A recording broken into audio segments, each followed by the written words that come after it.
I learned a lot from Shah Rukh sir, for example. Just his kindness and his overall warmth and the way he makes any person in the room feel so special and seen all the time. I'm feeling slightly validated as an actor. You know, when you sign your film, you're almost signing your life away to people. If anyone comments something about my family, I get really, really protective about it. I think dealing with everything but acting has been, because that actually seemed like the fun part before you start out. Like, it's like, oh, it's all glamorous and fun and you have to attend parties, you have to meet people. But actually, that's way more challenging. Hi Ananya, welcome to the Quint. Thank you. Tell me how things have changed for you after all the love you have received for Kho Gaye Hum Kahan. I don't know, I feel like people are expecting something to change, or I'm expecting something to change, because I'm like, okay, this is feeling like a moment, like, you know, it's feeling like a big shift and a difference, and it feels like something I was waiting for a really long time. I remember, I think recently in an interview you said, I get a lot of love, but what I want is respect. Yeah, I just said that. Yes. Do you think this film is kind of giving you that? I hope so. I think I'm feeling that. I'm feeling slightly validated as an actor. It is a happy and gratifying feeling when people praise my performance, but I think the relatability factor and the factor of bringing someone comfort, I think that's a bigger feeling for me. It's not about people coming up to me and saying, oh, you acted so well. I think for me, I feel more and I feel happier when people tell me how they related to the character or what it meant to them. Like, so many girls and boys have messaged me saying we feel seen and we feel like this is our story. And I felt so attached to the story, and now it's everyone's story. What was Ananya like as a child? As a child? Yeah, do you remember your childhood? I remember my childhood because my dad had this like handy cam, video cam sort of thing, and it was one of those cameras that you could like rotate, you know, so you could see yourself. I could see myself in the camera, and I discovered this at the age of like 4. And I would keep doing something, like I would dance and I would do a performance, or I'd say a dialogue, and then I'd be like, show. Yeah. And that's still me, so I don't think I've really changed. I was very, very confident. Up until I was like 10 years old, I would be the first one to dance at any party. So I was a very filmy child. Like, I knew all the dialogues of my favorite films. I knew all the lyrics of every song. Like, there's a video, a 10-minute video of me dancing on It's the Time to Disco, and all of like the Kal Ho Na Ho music. And like, I don't even care if anyone's looking at me. I'm just looking at myself in the mirror and I'm like feeling myself. Sometimes I like see young videos and I'm like, I want that innocence and I want that like feeling of not caring about what the world thinks and just like going for it, you know, that confidence of like nothing else. You know, you feel like invincible when you're younger. And then I think when I became a teenager, I became conscious, as do most people. And then I became really nervous to face the camera or be on stage. Like, I would take part in all my plays and everything, but I'd be at the back. Like, I would never even like try or audition or put myself out there, because I think I got really scared of rejection and the fear of like failing. And I think at the start of my career, I still had those inhibitions and everything, but I feel the place I'm at right now, I feel the most myself and I feel comfortable right now. Yeah. And you always knew that you wanted to be in front of the camera. Clearly, you were doing selfies before we even heard of the term. I kind of was in the invention of the selfie in some way. Yeah. So did you know even then that you wanted to be an actor? Yeah, I mean, I just knew I loved performing. I didn't know at that age, at like 4 and 5, that you could make a career out of it, because my dad would never take us to set, and like I can actually remember like a handful of times, like maybe twice or thrice. Do you remember which one it was? It's not one of his like most popular films, but I remember going on the set of that film, and I didn't understand it as a job. Like, I was actually one of those kids who thought when you're watching something on TV, it's actually being shot at that moment. Like, for the longest time, I believed that. And I'd flip channels and I was like, but he was here now, how is he there? And I would be traumatized if my dad died in a movie. Like, it was just the hardest thing. But you know, not only were you in a family where your father was a star, but you also were surrounded by friends whose parents were also stars, you know. So when you look at that life, what do you remember of those days? You know, by virtue of growing up around them or seeing them so much, I think more than stars and actors, I think I took a lot of them as human beings, you know. I learned a lot from Shah Rukh sir, for example. Just his kindness and his overall warmth and the way he makes any person in the room feel so special and seen all the time. So I think more than, I actually saw, they were all like parents to me, you know. They were all people who shaped me into who I am today. So I think more than actors and stars, I think I learned a lot more about their behaviors as human beings, and that kind of is what I aspire to be. Right. Ananya, when you see today, like you said, you weren't really on sets, you didn't know much about what set life was like. But today, when we see, like, when a star couple has a kid, right? The paps are everywhere. They've already made those kids into stars, right? But you all didn't go through that. When you view that culture today, do you think the pressure on these kids is probably going to be just so much more? Because I feel it's us also who creates these star kids, and then when they do something, we're the ones who call them out.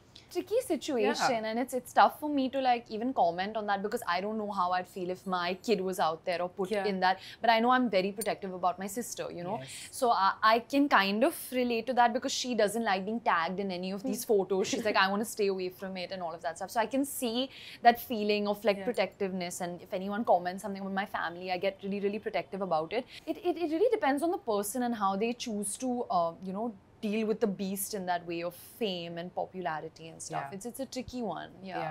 But have you sort of now adjusted or learned to deal with, not the very unsavory things that are said sometimes? Have you kind of, in the last 4 years, learned to deal with them better? I think so. I think I've gotten better with filtering things. I wouldn't say completely developing a thick skin because I don't even want to be so, guarded that I'm not able to listen to what people have to say. I think it is important to take feedback because you're making films for the audience. You're not making it for yourself. So you need to know what people actually think, but you have to like filter out what is the nonsense for sure. But I guess that's when it's got to do with your performance, your film, your career. But when it comes to personal, that is very difficult to deal with. How do you deal with that? I mean, as an actor, honestly, it is a part of the job and it's something that we have signed up for. When you sign your film, you're almost signing your life away to people. I mean, sometimes it does feel like it's too much. I wish everyone didn't know everything that was happening in my life. So I try to do my bit to, protect what I want to protect. But then my dad always says, if people don't come up to you and take pictures and if people don't recognize you, you'll feel so much worse because, That's true. I think being ignored is the worst feeling in the world. And especially when you're in this career. You want, I guess, any sort of reaction from people. Right. Talking about your dad, what is the advice that he gave you when you were starting off? Because every career, we all have ups and downs. What was the advice that he probably gave you at that time? My dad doesn't like giving too much advice. He likes, just letting me do my own thing and possibly learning from my own mistakes, which I've done a lot. But he would always say it to, every Friday changes for every actor. It's like a cricket match and any ball can be a 6 and any ball you can get out and you kind of just have to keep playing the game and trying to do your best with every shot. So that's something he says. And he always says, work with good people because something good will come out of it. Like, enjoy your time on sets. It's not supposed to be stressful and painful and so hard, You're supposed to enjoy what you're doing. Is that how he always pulled himself back up, if there was anything ever? Yeah, for sure. Because I've not seen him change at all, growing up, like nothing, no matter how successful he is, no matter what is going on in his career. I think he's always been good to people and he's always, people always have this to say about him, that he's always smiling, he's always friendly, he leaves like a very warm impression on people. So 100%. Everyone always says great things about him. He's a people's person. He likes making everyone around him happy. Even if the joke is on him, sometimes he takes it because he just wants everyone around him to be having a good time. And when we talk about, films and we talk about reviews and comments, are you somebody who kind of, after your film releases, go and read reviews? I read everything, not just reviews of the critics, but I read comments of what people are saying, random YouTube comments. And I'll go and see not just reviews of the biggest critic, but even all these YouTubers, what they have to say. Because I like listening and I think on a day when I'm able to take it, it's quite fun. And I'm like, okay, I whatever, I can hear that. And then, I like listening to, I do check and I do read everything. But I need to know when to stop. That's my biggest problem. So I need to know when to stop. Ananya, when you look back at your career of 4 years, right, what are some of the things that you've discovered about yourself? I've learned about myself that I love learning. It's constantly about learning. That's what my co-stars also say about me. Whatever I can steal from people, whatever I can take from their personality, from their work ethic, from the way their processes are, because I have not developed such a strong process. I'm not very fixed to the way that I work on every film. It changes with every film. So I think just learning from the people around me, getting better. I don't think I ever come on set with a fixed idea of exactly what I'm going to do, because I think that will be a big downfall for me. Because you feel like you need to stay open? I need to stay open in a way. I need to learn my lines and be great at that and never forget my lines. But beyond that, I like to leave things open to what's going to happen on set. And if I had to ask you, what has been the most challenging part for you in the last 4 years? I think dealing with everything but acting has been, because that actually seemed like the fun part before you start out. Like, it's like, oh, it's all glamorous and fun, and you have to attend parties, you have to meet people. But actually, that's way more challenging than actually, you know, being on set and doing the acting part. And I think also what I'm finding challenging is, I find it challenging, I wouldn't say challenge, I find it tough to say no.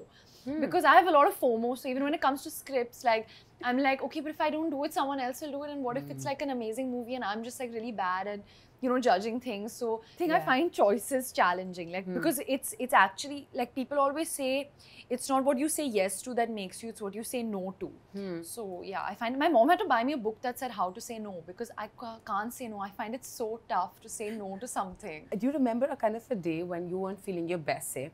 What's that one thing that you do to pull yourself out so you never go down the black hole if things are not going your way? Honestly, nothing fixes me like working. Like, actually nothing does, because you don't have a choice. There are like 100, 200 people sitting there waiting for you to do your best, and you have to do your best, and you only have that one shot. So I think realizing that and remembering that has always saved me on a bad day. You don't find it kind of challenging or difficult to be this person when your mind is not really feeling there? You don't have a choice. You actually don't have a choice. You can't sit there and complain and be like, oh, I had a bad day, when there are like people relying on you for their daily wages and their daily work, you know, and you only have one chance, and like so many people are dying to be in your position. You can't let that go or mess that up because you had a bad day. That's true. Yeah, you can't let that happen. You just can't. There's no way that you can let that happen. So you're doing a lot of different stuff and getting a lot of love and respect. Yes, so manifesting it always. All right, thank you so much for talking to me, and good luck for everything you're setting out to do, Ananya. Thank you. Thank you so much. You.